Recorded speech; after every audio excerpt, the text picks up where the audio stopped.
তাকে হুমকি দেওয়া। ফলে এটা দেখলেই বোঝা যায় যে নাহিদ ইসলামের আসলে যদি এই অবস্থা হয় তাহলে সারা বাংলাদেশের আসনগুলো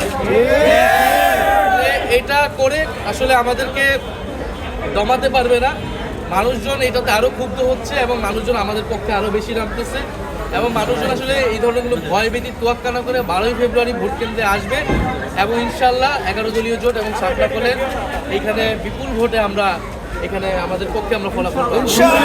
যে রিট হয়েছে, আমরা কয়েকদিন আগে আমরা বিভিন্ন সোর্স থেকে এবং সোশ্যাল মিডিয়াতে এসেছে যে ওনার একটা পাসপোর্ট আমরা দেখেছি, যেটা ভানুয়াতুর নাগরিকত্ব ওনার রয়েছে এবং হলফনামায় এই দ্বৈত নাগরিকত্বের বিষয়টা গোপন করা হয়েছে এবং বাংলাদেশের সংবিধান অনুযায়ী দ্বৈত নাগরিকত্ব থাকলে তিনি সংসদ সদস্য পদে প্রতিনিধিত্ব করতে পারবেন না এবং যেহেতু ইলেকশন কমিশনের যে সময়টা ছিল আপিল করার, সেটা পরে আমরা এই তথ্যটা পেয়েছি, ফলে কোর্টে যাওয়া ছাড়া একটা উপায় ছিল না।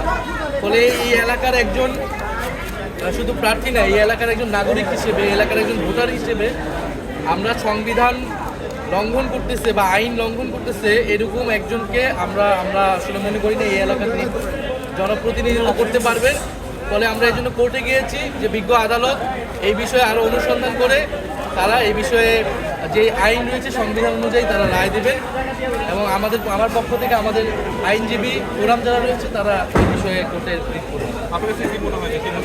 আইনের শাসন চাই, ফলে আইন যেটা বলবে, এখন আমরা বিভিন্ন সোর্স থেকে এটা ভেরিফাই করেছি, এখন এটা বাকিটা আদালতের বিষয়, তারা যাতে এইটা আসলে সম্পূর্ণ সত্যতা নিশ্চিত করে যেটা সত্য, যেটা ন্যায়, যেটা আইনসঙ্গত, আমরা সেই ফলাফলটা যাচ্ছি। এটা কার পক্ষে বা বিপক্ষের বিষয়।